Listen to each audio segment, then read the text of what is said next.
Hi, I'm Paige and this is Priority Properties Unlocked. I've started this show because I'm really passionate about helping people build their financial literacy and tap into the property market. So our first guest on the show is Lorraine Nielsen from Property Destinations. She's a buyer's agent and property strategist.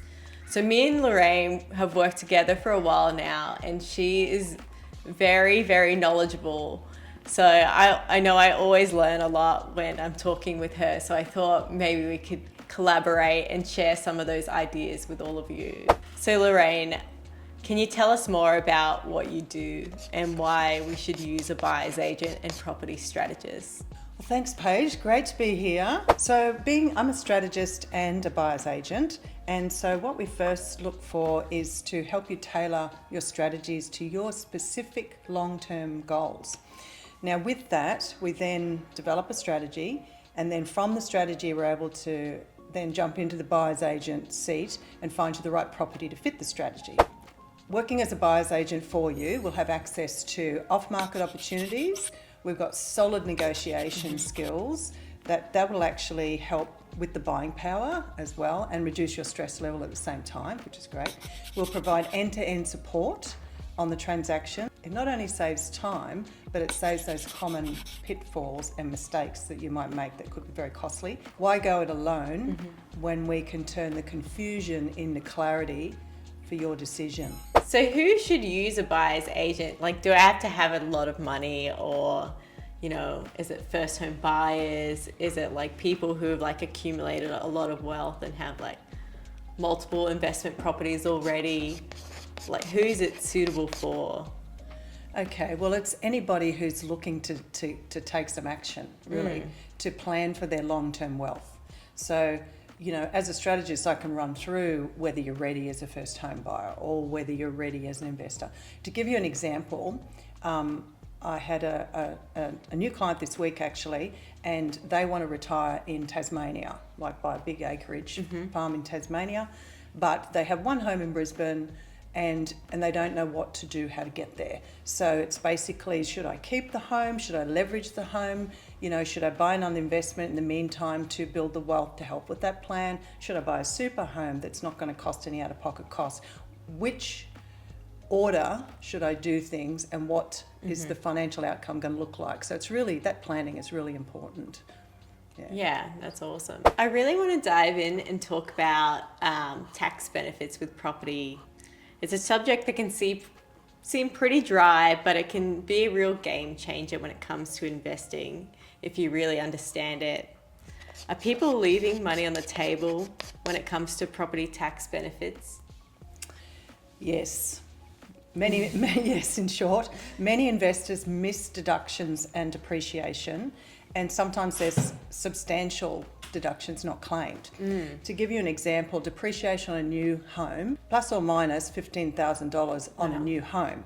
To give you an example, if you bought an investment property that had that kind of deduction and you had your own home that you needed to reduce debt on, you could bring the tax saving in from the investment property and start paying your own home down sooner. Yeah, wow. And just to give you an idea, an extra $100 a week is going to take 5-6 years off your loan. $200 a week is going to take 10 years off your loan. Yeah, that's huge. So there's huge tax savings and strategy in there and how you would do it. But I would say, you know, definitely have to consult accountants to make sure you leverage property properly. Make sure you have the right property structure. You know, is it individual names? Is it a super fund? Is it a company? Is it a trust? You know, so that strategic tax planning actually does transform your cash flow and turns into real wealth creation. So Lorraine, can you settle this property debate? Apartments versus houses. Is there a winner, or does it really just depend on the situation? Yes, good question, Paige. It's always one on people's minds, and particularly what's happened since COVID and everything. But even today, you know, the choice depends on your lifestyle goals, your budget, your long-term strategy. There's clearly not a winner here. Now, the reason for that, you know, there's a few reasons. Capital growth, for example. So there's stronger long-term growth in houses because land appreciates, and with units, you know, apartments, there's a smaller lot of land. Apartments often deliver the higher rental yields with lower growth, but houses tend to have the lower yields and stronger equity gains. So it's a bit more, they're just different. Costs and maintenance, houses have higher upkeep and land maintenance costs, but no body corporate, right? Mm-hmm. So apartments then have lower direct upkeep, but ongoing strata fees, which are always something in the longer term that goes up too. But a good property strategist will match your risk, and your aspirations with the right property type. Yeah, I know when I was buying my first home, there's a bit of a myth that I was hearing a lot, which was, don't buy apartments, you need to own land. You'll never make any money from that. And I didn't listen, luckily, and I went against the grain and I bought an apartment just to get into the market, because I think buying a house wasn't really feasible at the time for me. And what I did see was I did actually make quite a bit of equity in a couple of years, and I was able to then buy a home just a couple of years later, and then have that as an investment property. And then another thing I think people talk about a lot is, like you mentioned, like the body corporate fees being high. But between the house that I own and the apartment, the body corporate fees are really similar to my home insurance costs. So they're kind of, the house is bigger, but, in terms of fees, it's quite similar. And then there's more stuff usually with a house, like maintenance wise, and and it can depend on where you bought that apartment or unit, and inner city ones, for example, are going to grow faster. Mm-hmm. They certainly have in recent years, and they're actually keeping up with houses, which is good. And I guess there's pros and cons on both sides. I mean, I've got townhouses, quite a few townhouses, and their body corporate costs are very low. So it's not a house, but it's a townhouse. So you've got still got a little bit of land, but it's not as small as a unit. So I guess, and then there's things like a 1-bedroom unit or a studio unit. Some of them are often not as attractive for banks to use as equity to lend off. Mm-hmm. So it really does depend on what you're buying, where you're buying, and what the value of that property is for you and your future. Yeah, 100%. So like with my apartment, I remember it was really hard to get finance from the bank, especially because one of the bedrooms didn't have a window, which is something I had no idea about at the time. But it's like these little things can kind of catch you out. And even though the loan was small in the scheme of things, it was like a bit difficult. And the contract had failed actually a few times before I put my offer in, which was good for me because it meant like the seller was pretty motivated. And then, lucky, I guess, maybe with COVID, and I'm not sure what's pushing with the demand up, but it seems to be like increasing for apartments sort of since COVID. I think they said like more people are living like in separate houses, like families, where they've separated, and immigration and all these other things. People in Melbourne coming to Brisbane. Because it's not always cheaper, right?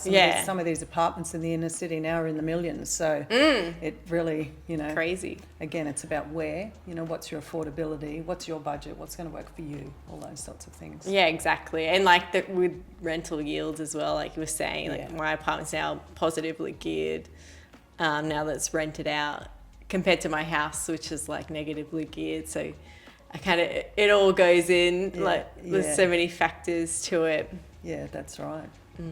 But I definitely wouldn't rule out either option. I think, it's best to consult with someone like yourself to understand somebody's situation and then do the strategy that's best for you and with your financial situation. Yeah.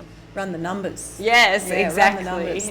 The numbers are very important, and the data behind that block out the noise. Because there's a lot of myth and there's a lot of hype.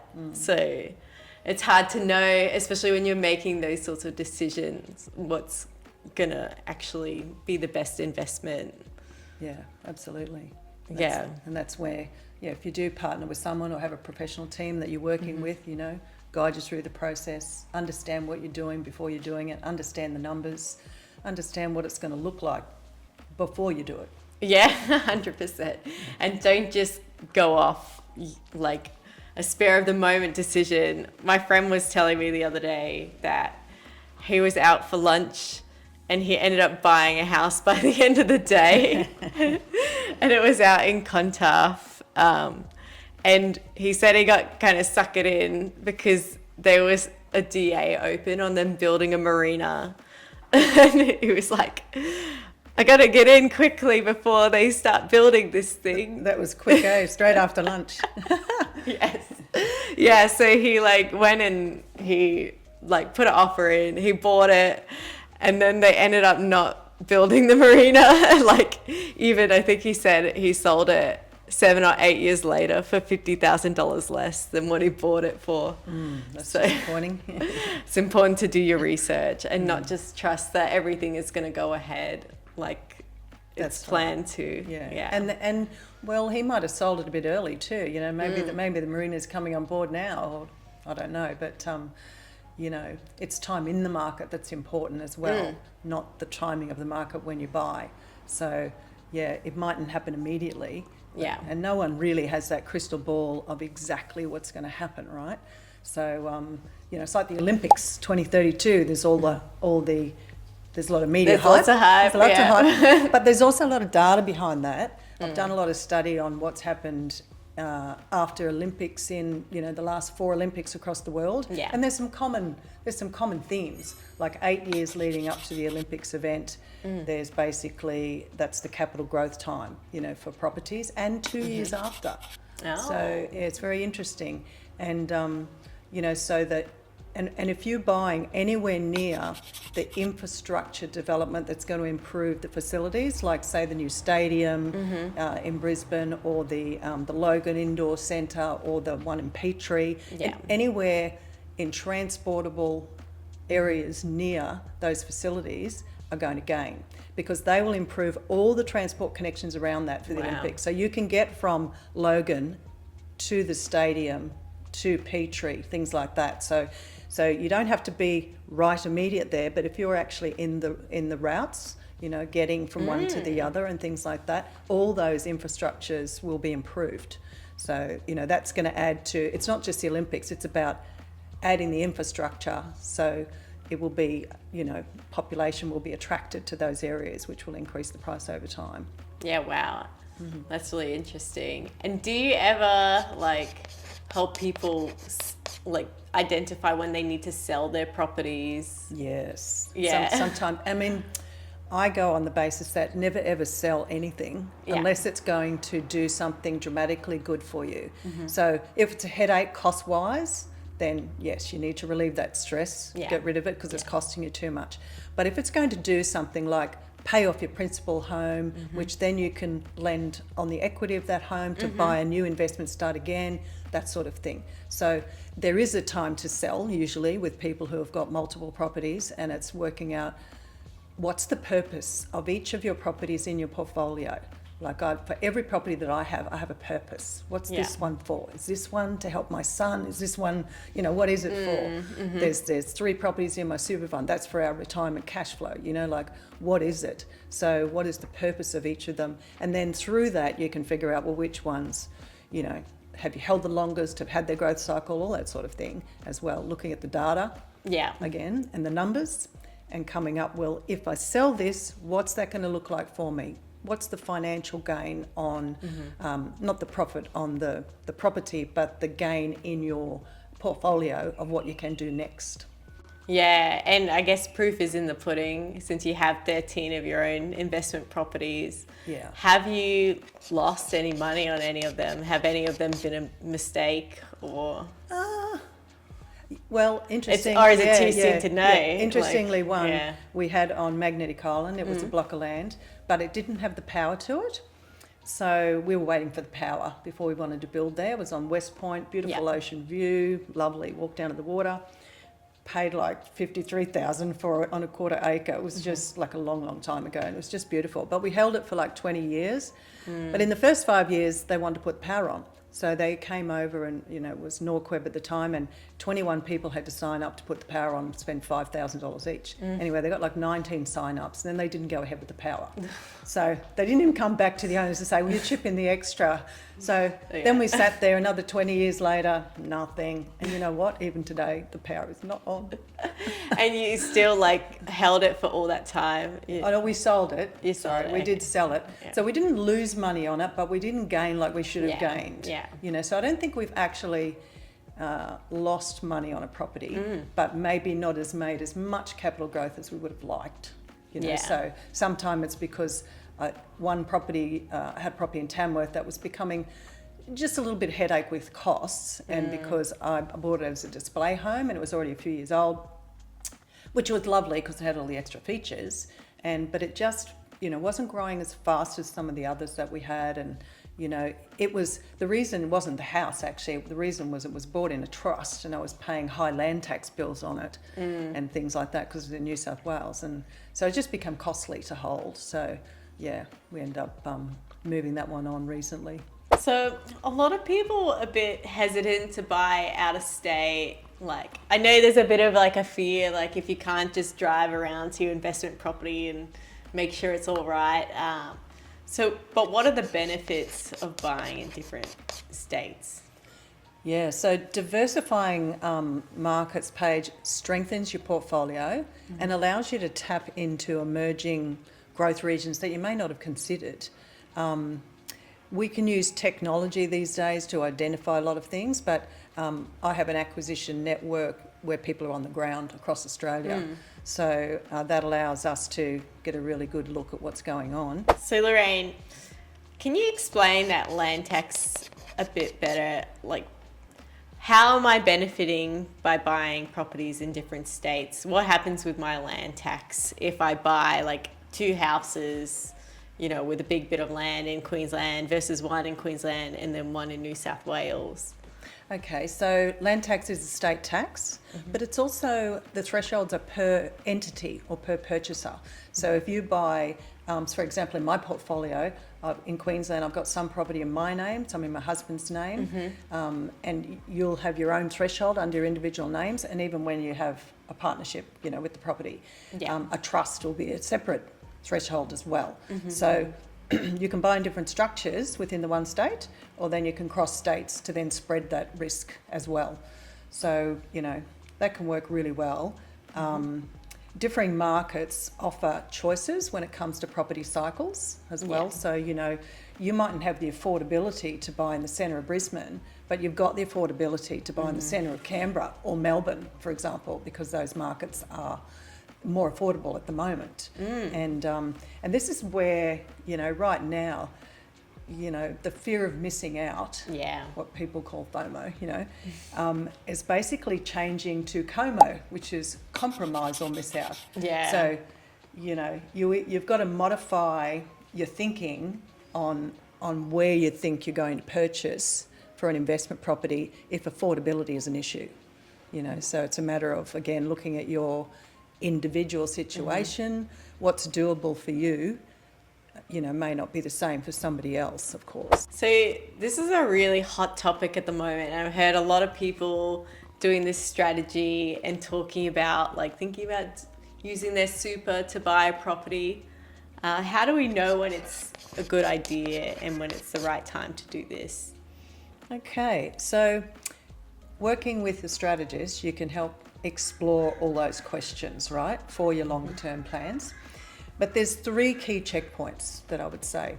One is most lenders work with funds of over 200,000. So unless you've got 200,000 already in your combined managed funds, you probably need to do a bit more planning. That doesn't mean you can't talk to your strategist about planning, because some people have the capability to contribute to the limit each year. So if there's 2 of you, that could be 60 grand a year. So you might only be 6 months away, or something like that. So, but the self-managed super fund that you need to create to buy property, it needs to cover your deposit plus costs plus cash left. So 200 is kind of the absolute minimum, and you probably end up needing more than that, but that would be, the minimum to start looking at is this going to work for me or not? Yeah. Yeah. And then the property that you choose, it needs to align with, growth and income strategy, because it is going to be something for your retirement as well.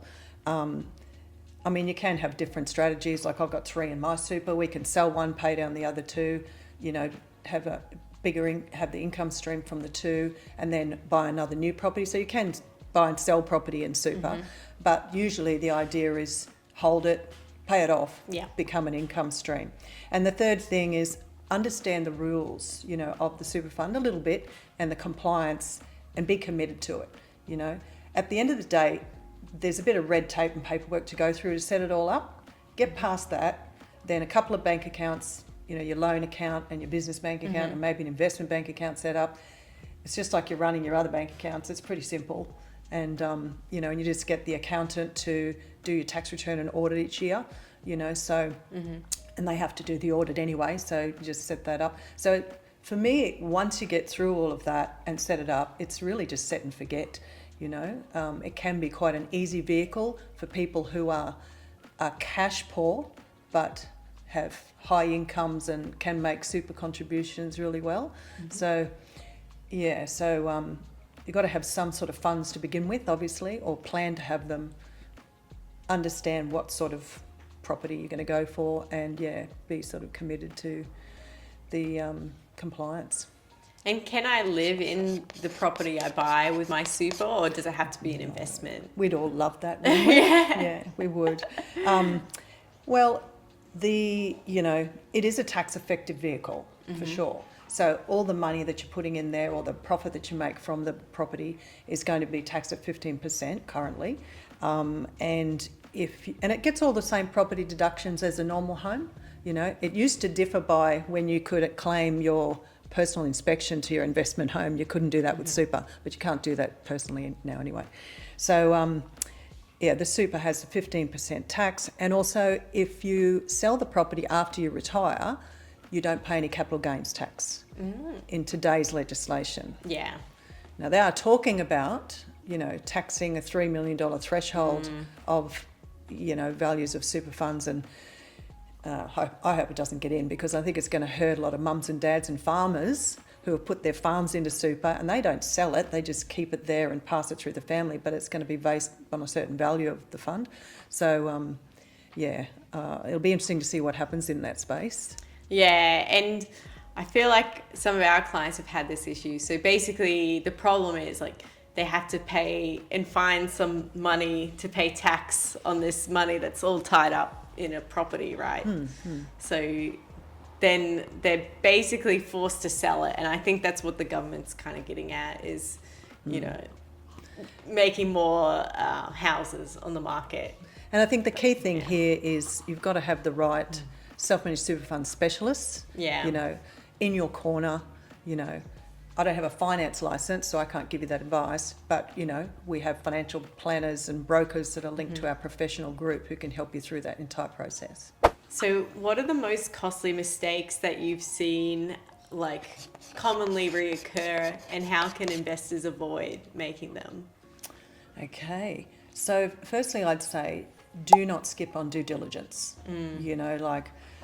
You can risk overpaying or buying in unsuitable locations even, so as a strategist and buyer's agent, we do comprehensive due diligence, I want to be able to look at the site, smell the surroundings, all that sort of thing. So it starts with the numbers, then the data, but then also the physical locations, etc. So do not skip any of the due diligence.